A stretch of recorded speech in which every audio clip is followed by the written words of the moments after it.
Hey, it's me, MLB. As the poll last week suggested, most of you wanted a Hawks X-winged female listener, and so I have for you exactly that. It's a bit of a steamy one, so if you're not here for heavy petting, then please click out of this video and try one of my fluff one-shots instead.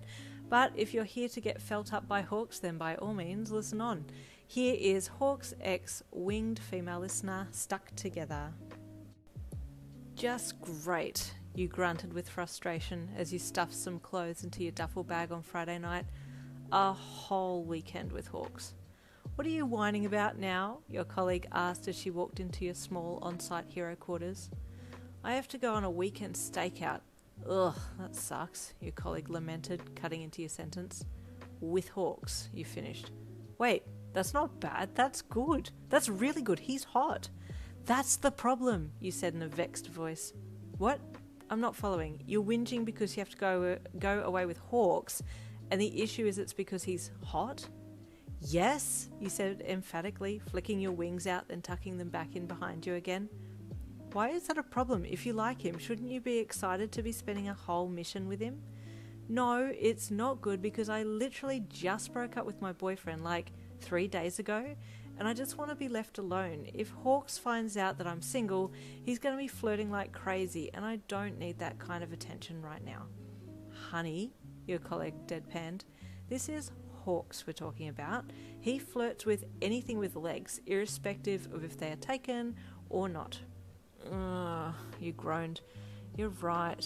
Well, RIP to me then. I think, personally, this is a great distraction, she said positively. You just need something to get your mind off your ex. I know you never asked for my opinion, but he was a bit of a dropkick. Yeah, well, when he ends a year and a bit long relationship because, and I quote, you just don't have time to cook for me like you used to, then yeah, especially when he doesn't have a job and spends all day at home. Yeah, honey, you can do so much better than him. Look at you. She gestured to your tight-fitting hero costume that showed off your best assets. You looked down at your figure. You hummed with a shrug. I don't care. I'm a bit blah at the moment. Your colleague walked over and placed a hand on your shoulder. You'll have a great time. You need this, she said gently. You sighed and looked down again, then turned back to your bag and zipped it shut. Thanks, you mumbled. Wish me luck. No, I'm going to wish you a contraceptive pill, she said cheekily. Shh, you hushed with horror, spinning around and smacking her arm with your bag. Stop! What if he hears you? Him and his damn feathers. Whose feathers? Hawks asked cheekily from the door. Crap, you hissed under your breath. Nothing. You ready? It's already dark out. You straightened and tried not to react to the smug look on your friend's face. Of course, let's go, he said excitedly, closing his eyes as he grinned from ear to ear. Although he looked carefree, the minute he opened his eyes again and stopped smiling, you could see a certain more serious look to his eye. He'd better be professional this weekend, you thought to yourself, walking up to him to follow him out of the room. An hour and a bit later, you both landed on the doorstep of a small shed on the outskirts of town. Well, here's our honeymoon shack, Hawks said with a smirk as he reached for the doorknob. He started already and we haven't even started this mission, you thought with a bit of a scrunched, annoyed look on your face. Hawks saw the look on your face from the corner of his eye but didn't comment, opting to push the door open and gesture for you to enter the dark room before him. Thanks, you said, stepping in and walking over to one of the beds and dropping your stuff down. Okay, let's go, you said stiffly, flicking your wings out again and tucking them back in as you headed for the door. Neither of you had bothered to turn the lights on in the place. Already? You don't want to sit down and... Okay, stop. Let's just get this stakeout over with, you said in an annoyed voice. The quicker we do this, the quicker I can get away from you. Whoa, Hawk said, flicking one of his wings out to stop you from leaving the shed. What's happened? Nothing, you grunted. You're usually a lot more relaxed. You seem tense and sad. What is it? Those damn feathers of his have picked up my mood, you thought, trying to soften your features a little. I'm okay, sorry, you said, staring him down. His sharp gaze took you in, and he nodded, then put his wing down so you could pass.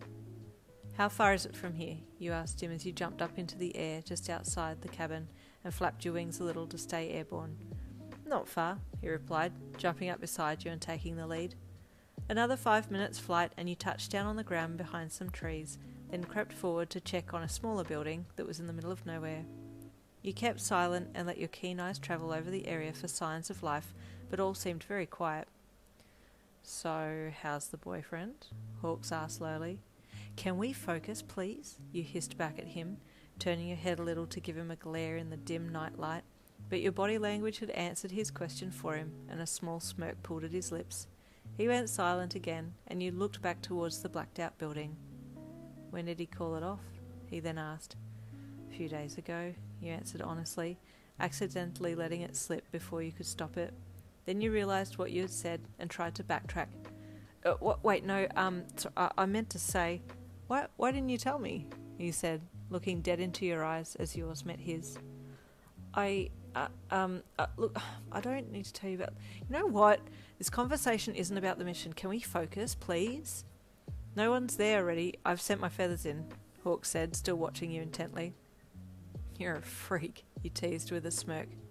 Do you like freaks? He asked with another smirk. I can be a freak for you if you want me to. Hawks, why are you like this? You asked with annoyance, finally turning around to stare into his eyes that still hadn't wavered from yours. Like what? He asked innocently. You flirt with everyone, and I don't need you to be playing with me like that. I'm emotional, fragile, and I don't flirt with everyone. I only flirt with those who I'm interested in. And for the record, I've only ever flirted with you, but refrained during the time you had a boyfriend because, I have morals. You sure about that? You teased. Hush, he interjected. But now that you're single, I don't want to waste a second in letting you know that I'm interested in you. You were glad it was nighttime because the darkness covered any expression that would give you away, although Hawks had a pretty good eyesight and picked up everything your body was giving him. I don't want to rebound or get into anything messy, you said honestly. Does it look like that bothers me? He asked, tilting his head then winking at you. Let's sit down. This might take a while. Tell me what that arsehole did. You sighed and sat down next to him in the darkness, and then just told him everything about what had happened, while he listened quietly, occasionally adding in a few grunts and sounds of agreement, and by the end of all of it, you felt much better. Man, you sighed as you finished up. Thank you, I hadn't had a chance to talk that all out. It's no trouble, he replied, flicking a wing out and gently placing it around your shoulders. You smiled softly at the ground, then looked at him. He was looking lovingly at you again. I'm not going to push you, but you already know how I feel about you. So if you ever want to give a real man a chance, then let me know, he said with cocky confidence. Real man, you replied in a teasing voice. Sure. Do I not strike you as a real man? He asked with surprise, reaching for your cheek to caress it. I can show you. How do you plan on doing that? You asked. His eyes wandered over your lips and face. Then he withdrew his hand from you and looked ahead through the trees and bushes. Well? You asked, pushing him a little. Nah, he replied, pretending that he wasn't interested anymore. Well, come on then, you probed, getting onto your knees beside him. He still didn't speak, so you climbed onto his lap and straddled him, stretching your wings out so that he had no choice but to pay you all the attention. Show me how you can be a real man, you demanded in a sassy voice, placing your hands on his chest. His intense golden eyes stared into yours. Even in the dim light you could feel the intent behind those eyes, and you suddenly wondered if you'd woken the beast, as the feeling in the air around you both had shifted. Gently he placed his hands on your sides, and then slid them to your hips, just at the top of your backside, and you arched a little so your ass was poking out a tad. Hawks let out a small groan when he felt your body shift, and his hands moved a little to feel your sides. Don't tease me like this, he groaned. Like what? You asked with faux innocence, as you slid your hands up his chest, over his pecs, and then up the side of his neck and linked at the back, your fingertips just brushing through the soft wispy hairs at the base of his neck. Hawks knew you were teasing him with your body language, so he slid one hand over your ass and pulled your body closer to his so that your thighs were over his hips now and your cores were pressed together. This move brought you chest to chest with him, and he looked up into your face as you looked down at him. Ever the gentleman, Hawks waited for you to make the first move, and it didn't take long for you to cave into your desires and bend your head to kiss him. Passion took over as your tongues danced and rolled over one another, and his hands went exploring as well. You were both adults. You both had experience with various partners, so it was a welcomed feeling to have his hands sliding around your backside before venturing behind and between your thighs. Reacting to this, you pushed your body back against his fingers to get more pressure, while your hand slid over his black undershirt. It was so tight you could feel each rippling abdominal muscle, and your mind asked the question of what it would feel like to have his skin pressed against yours. Unfortunately, though, just as things were getting more heated, he pulled back from the kiss and pressed his fingers to your lips to silence you. "They're here," he whispered softly. "Who?" you asked in a breathless whisper. He jerked his head over your shoulder, and you looked back to see the lights on in the building behind you. Damn.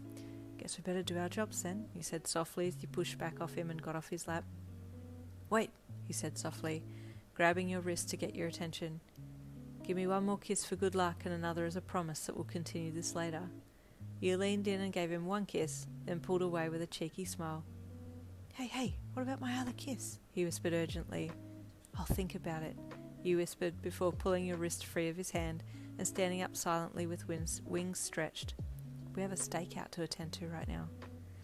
"I guess we'd better stick together," he said with a smirk as he stood up beside you, ready to follow you in. And that's the end. There is Hawks being Hawks. Stay tuned for next Wednesday for yet another one-shot.